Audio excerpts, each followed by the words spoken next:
Há 50 anos, a NASA descobriu algo em Marte que teria abalado o mundo inteiro se alguma vez tivesse sido contado ao público.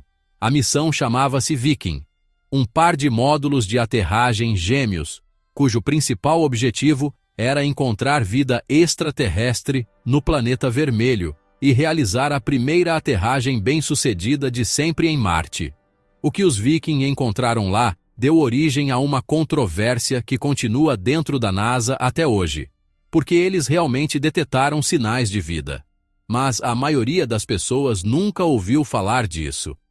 E existe uma razão bastante estranha pela qual os marcianos nunca apareceram nos teus livros escolares. Primeiro, é preciso entender que a NASA atravessava um período peculiar em meados dos anos 70. As missões do programa Apollo tinham acabado de terminar. A corrida espacial contra a União Soviética tinha sido ganha, e agora a Agência Espacial Norte-Americana tinha de decidir qual seria o seu próximo passo. Mas existia um grande problema. Com o final da rivalidade da Guerra Fria, também chegou uma drástica redução do orçamento da NASA. O plano original dos anos 70 era conhecido como Apollo Applications Program.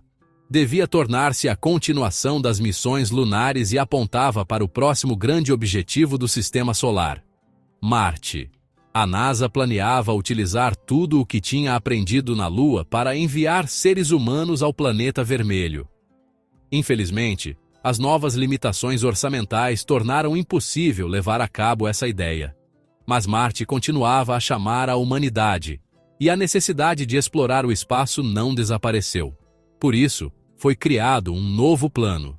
Em vez de uma única grande missão, a NASA decidiu lançar duas pequenas naves completamente idênticas, cada uma composta por um orbitador e um módulo de aterragem robótico. Isto oferecia duas oportunidades de sucesso e a possibilidade de estudar várias regiões de Marte ao mesmo tempo. É também importante notar que o planeta vermelho permanecia extremamente misterioso naquela época. Sabíamos como era visto à distância, mas não tínhamos informações concretas sobre a sua superfície. A primeira sonda da NASA a sobrevoar Marte chamava-se Mariner 4 e foi lançada em 1965. Durante a sua passagem, transmitiu 22 imagens a preto e branco da superfície do planeta. Em 1971, a NASA lançou uma segunda nave, a Mariner 9. Tornou-se a primeira nave espacial a conseguir entrar em órbita à volta de outro planeta. A Mariner 9 operou tempo suficiente para mapear quase toda a superfície de Marte. Foi a primeira a registrar tempestades de poeira globais no planeta e estabeleceu a base científica sobre a qual a missão Viking seria construída. Por esta altura, já era evidente que Marte parecia um deserto árido. A ideia dos homenzinhos verdes já tinha sido há muito tempo posta de lado. Mas isso não significava que a vida não pudesse existir lá. As imagens obtidas a partir da órbita mostravam que, num passado distante, a água tinha corrido na superfície marciana. Era possível distinguir estruturas que lembravam claramente os desfiladeiros e deltas de rios terrestres. Isto significava que, em algum momento, os nossos dois planetas poderiam ter sido muito mais parecidos. E não havia razão para pensar que a água tivesse simplesmente desaparecido de repente da superfície de Marte. O mais provável é que tenha recuado gradualmente ao longo de centenas de milhões de anos, dando teoricamente tempo a qualquer forma de vida para se adaptar e evoluir em face das alterações climáticas. Os instrumentos a bordo dos módulos de aterragem Viking foram concebidos para investigar 5 áreas científicas fundamentais. E a mais importante de todas era determinar se existe ou existiu vida em Marte. Uma das aterragens ocorreu numa região conhecida como Crise Planitia e a outra em Utopia Planitia. A palavra Planitia significa planície ou região baixa, mas no contexto científico é utilizada especificamente quando se fala de outros planetas ou satélites do Sistema Solar. É uma forma de diferenciar se estamos a falar de um lugar na Terra ou de um lugar no espaço. Também demonstra que a NASA procurava o local mais seguro possível para aterrar. É preciso lembrar que eles só tinham imagens de Marte tiradas de uma grande distância. Por isso, não tinham uma ideia clara de como era realmente a superfície. Podia ser uma planície arenosa relativamente lisa, ou um terreno coberto de rochas vulcânicas afiadas.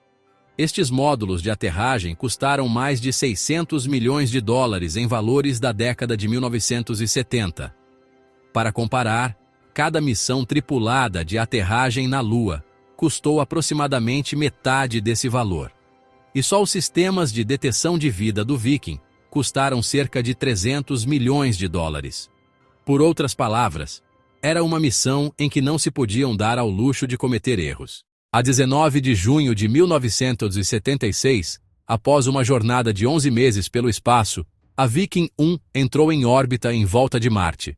A partir daí, o orbitador começou a fotografar a superfície para determinar com precisão o local de aterragem na região de Crise Planitia. A essa distância, um sinal enviado da Viking demorava aproximadamente 19 minutos a chegar à Terra. Por isso, a 20 de julho, quando o módulo de aterragem se separou do orbitador e iniciou a sua descida para Marte, todas as operações tiveram de ser executadas de forma autônoma, através de um computador de bordo próprio dos anos 70. Isto era extremamente importante. Embora as missões Apollo também dispusessem de computadores de navegação, estes cometiam erros com frequência e, em muitos casos, foram os próprios astronautas que corrigiram manualmente a aterragem. Portanto, sobre este sistema automático recaía uma enorme responsabilidade. Depois de usar os seus motores para abandonar a órbita, o módulo de aterragem começou a sua entrada na atmosfera marciana, protegido por uma cápsula aerodinâmica com um escudo térmico que o resguardava e reduzia gradualmente a sua velocidade. Durante esta fase, já se iniciaram as medições científicas. A nave analisava ativamente as condições das camadas superiores da atmosfera enquanto atravessava o céu marciano. A NASA já sabia que a atmosfera de Marte era extremamente tênue. Nunca tinham observado nuvens estáveis, apenas tempestades de poeira capazes de durar meses inteiros. Por isso, não é surpreendente que, mesmo depois de cair livremente até uma altitude de cerca de 6 quilômetros, a Viking 1 continuasse a deslocar-se a uma velocidade 8 vezes superior à do som. Nesse momento, os paraquedas foram acionados. Em aproximadamente 45 segundos, a nave reduziu a sua velocidade para pouco mais de 200 km por hora. Esse era praticamente o limite do que os paraquedas podiam fazer em Marte. Não podiam garantir uma aterragem completamente segura devido à extrema finura da atmosfera. Por isso, a uma altitude de 1,5 km, os paraquedas separaram-se e os motores de aterragem foram ligados. O Viking tinha 6 motores de aterragem dispostos em 3 pares à volta da plataforma. Isto foi feito para distribuir de forma mais uniforme os gases de escape e reduzir o seu impacto na superfície. Aproximadamente 40 segundos depois, a nave reduziu a sua velocidade para cerca de 8,5 km por hora e fez o primeiro contato com a superfície de Marte. Nas pernas do módulo de aterragem, foram incorporados sensores que se projetavam ligeiramente abaixo dos apoios. Quando um destes sensores tocava no chão e se movia para cima, desligava automaticamente os motores. Depois, ocorria uma descida final e um impacto suave, amortecido pelas estruturas das pernas. Apenas 25 segundos após a aterragem, o Viking 1 transmitiu a sua primeira imagem da superfície marciana. E se está a perguntar como era possível enviar imagens de Marte para a Terra na década de 1970, é uma pergunta muito válida. Estas câmaras não funcionavam como as modernas. Eram mais parecidas com uma máquina de fax, algo que provavelmente muitas pessoas com menos de 40 anos nunca chegaram a utilizar. As câmaras escaneavam a imagem de cima para baixo, através de finas linhas verticais. A luz era convertida em sinais elétricos, e o sistema avançava lentamente da esquerda para a direita, até completar toda a imagem. Por isso, algumas fotografias mostram linhas verticais e certas distorções. Posteriormente, esses sinais eram enviados para a Terra através de ondas de rádio. Aqui, eram reconstruídas novamente como imagens, gravadas em película fotográfica, e reveladas de forma semelhante à que se fazia nos antigos laboratórios fotográficos. Assim foi como a humanidade viu pela primeira vez o aspecto real de Marte. O local onde o Viking 1 aterrou revelou ser uma combinação de areia desértica e rochas vulcânicas afiadas. Ao observar aquelas imagens, custa a crer que a nave tenha conseguido aterrar sem capotar. E embora as fotografias fossem impressionantes, a pergunta mais importante continuava sem resposta. Existia vida em Marte? Para tentar responder a esta questão, o sistema de detecção de vida da Viking utilizou 3 experiências independentes, concebidas para procurar sinais de micro-organismos extraterrestres. Todas começavam da mesma forma. Um braço robótico estendia-se da plataforma, recolhia uma amostra do solo marciano e introduzia-a num pequeno laboratório situado dentro da nave. O primeiro experimento chamava-se troca de gases. Basicamente, adicionava-se ao solo marciano uma pequena quantidade de água com nutrientes dissolvidos. Depois, observava-se se apareciam novos gases. A ideia era simples. Se existissem micro-organismos que consumissem esses nutrientes e utilizassem a água, deveriam produzir subprodutos metabólicos em forma de gases. O resultado foi positivo. A amostra libertou tanto oxigênio como dióxido de carbono. À primeira vista, parecia um sinal promissor. No entanto, também podia tratar-se de uma reação química provocada por compostos já presentes no solo marciano ao entrarem em contato com a água. Por isso, os cientistas precisavam de mais provas.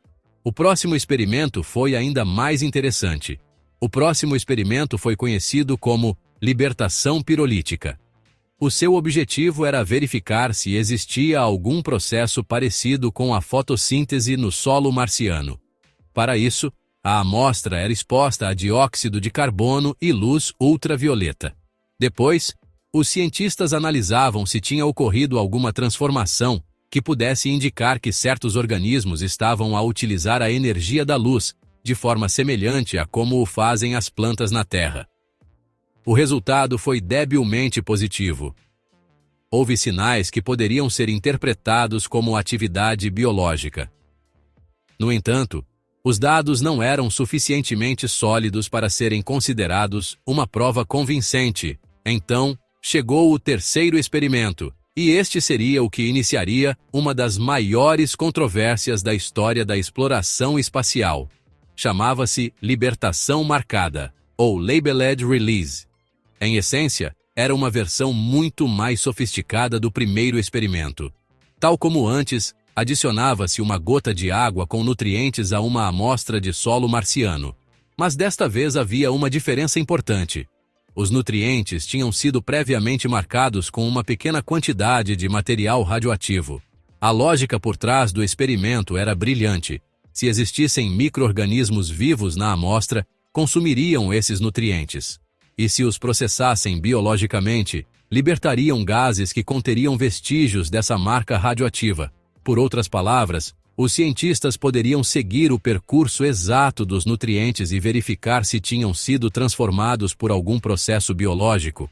Pouco depois de adicionar a solução nutritiva, algo inesperado aconteceu. Os instrumentos detectaram uma libertação de gás. E não se tratava de qualquer gás. Continha precisamente a assinatura radioativa que os investigadores esperavam encontrar.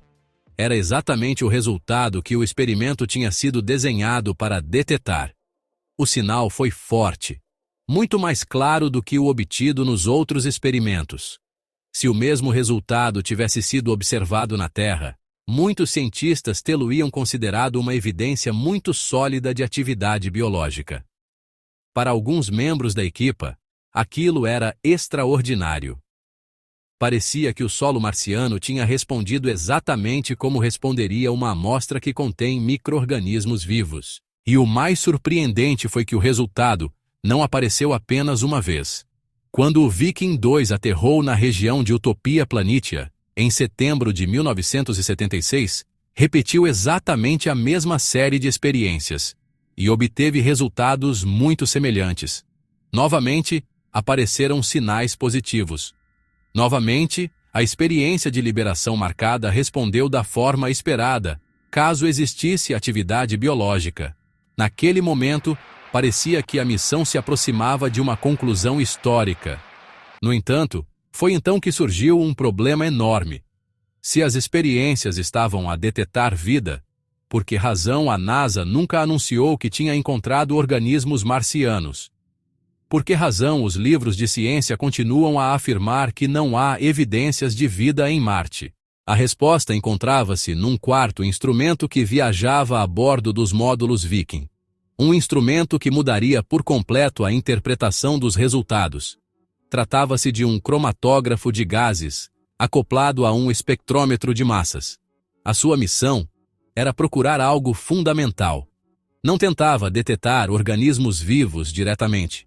Tentava encontrar os componentes químicos básicos da vida, porque se realmente existissem micro-organismos em Marte, também deveriam existir moléculas orgânicas. E aí começou o verdadeiro mistério. O funcionamento deste instrumento era relativamente simples. Pegava numa amostra do solo marciano e aquecia-a até aproximadamente 500 graus Celsius. Ao atingir essa temperatura, os materiais presentes na amostra vaporizavam-se. Depois, o espectrômetro analisava todas as moléculas e compostos presentes nesse vapor.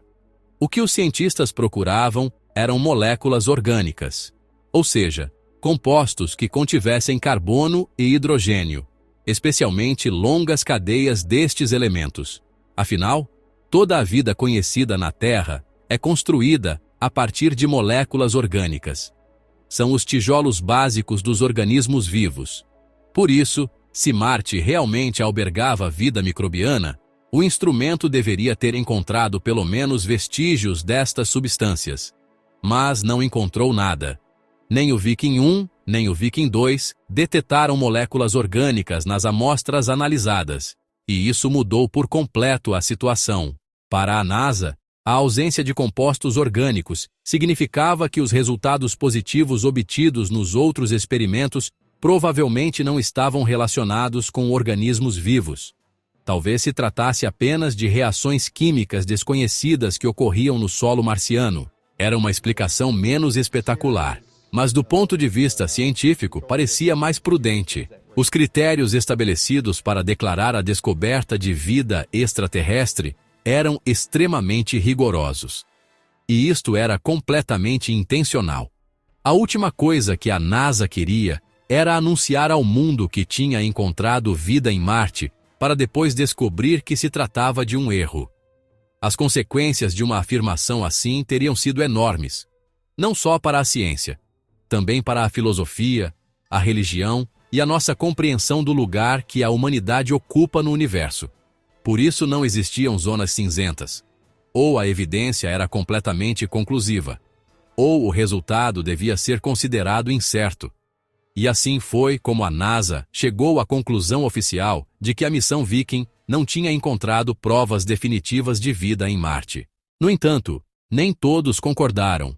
Um dos cientistas mais importantes da missão foi o Dr. Gilbert Levine. Ele foi o principal responsável pelo experimento de liberação marcada, e estava convencido de que os resultados obtidos representavam uma detecção real de vida microbiana. Durante décadas, defendeu essa posição. Até ao fim da sua vida, sustentou que a Viking tinha encontrado evidências biológicas em Marte e que a interpretação oficial estava errada. Mas o mais interessante de toda esta história aconteceu depois. Muito depois. Durante os 50 anos seguintes, a NASA enviou numerosos veículos de exploração ao planeta vermelho. No entanto, nenhum deles repetiu exatamente o experimento de liberação marcada. Nem uma única vez. Pessoalmente, acho isso bastante curioso. Porque se uma experiência produziu resultados tão polêmicos e potencialmente revolucionários, o lógico seria tentar repeti-la com tecnologia mais moderna. Mas isso nunca aconteceu. E então chegaram novas descobertas. Descobertas que complicaram ainda mais o mistério. Porque as missões posteriores encontraram algo que a Viking supostamente não tinha encontrado. Moléculas orgânicas. e isso mudou parte da discussão. De facto, as missões posteriores da NASA acabaram por encontrar compostos orgânicos em Marte. A primeira grande evidência chegou graças ao rover Curiosity. Em 2014, o Curiosity detetou clorobenzeno, um composto orgânico baseado em carbono, numa amostra de rocha marciana. Aquilo foi importante porque demonstrava que Marte continha, de facto, moléculas orgânicas. Exatamente o tipo de substâncias que os instrumentos Viking não tinham conseguido encontrar em 1976. E a história não terminou aí. Em 2018, o Curiosity descobriu ainda mais compostos orgânicos em amostras extraídas de antigas rochas sedimentares. Estas moléculas tinham permanecido preservadas durante milhares de milhões de anos. Era uma prova de que os ingredientes químicos necessários para a vida tinham existido em Marte durante uma parte importante da sua história. E depois chegou outra descoberta. Em 2025, o Curiosity identificou hidrocarbonetos de cadeia longa numa nova amostra de rocha sedimentar. Estas estruturas são especialmente interessantes, porque se assemelham a alguns dos compostos orgânicos relacionados com os ácidos gordos. E os ácidos gordos desempenham um papel fundamental na biologia terrestre. Quando ouvimos termos como ômega 3 ou ômega 6, estamos a falar precisamente deste tipo de química baseada no carbono. Muitos cientistas consideram que moléculas semelhantes fizeram parte do chamado caldo primordial, a partir do qual surgiu a vida na Terra. Assim, temos agora uma situação muito curiosa. Por um lado, as experiências Viking detetaram reações que pareciam compatíveis com a atividade biológica. Por outro lado, os cientistas descartaram essa interpretação porque não encontraram moléculas orgânicas. Mas décadas mais tarde, outras missões encontraram, sim, moléculas orgânicas. E não apenas uma vez. Encontraram-nas repetidamente. Isso não significa que a Viking tenha descoberto vida, mas significa que um dos principais argumentos usados para rejeitar essa possibilidade já não parece tão sólido como em 1976. E é aqui que a história se torna verdadeiramente fascinante, porque continuamos sem ter uma resposta definitiva. Talvez os resultados da Viking tenham sido produzidos por uma química marciana estranha que ainda não compreendemos completamente. Talvez existissem compostos altamente reativos no solo capazes de imitar sinais biológicos. Ou talvez os módulos Viking detetaram algo muito mais importante. Algo que a humanidade ainda não conseguiu demonstrar de forma conclusiva. A possibilidade de que micro-organismos tenham existido, ou até continuem a existir, em Marte. A verdade é que, quase meio século depois, a pergunta continua em aberto. E isso é precisamente o que faz com que Marte continue a ser um dos lugares mais fascinantes do Sistema Solar. Porque poderia tratar-se simplesmente de um mundo morto e desértico. Ou poderia ser o primeiro lugar, fora da Terra, onde a humanidade esteve prestes a descobrir vida. E se realmente quisermos desvendar este mistério, teremos de regressar. Teremos de investigar com mais pormenor. Teremos de repetir as experiências que levantaram tantas questões. Porque algumas das respostas mais importantes da história podem ainda estar à espera de ser descobertas sob o pó vermelho de Marte. E talvez, passados 50 anos, ainda estejamos a tentar compreender o que a sonda Viking realmente descobriu em 1976.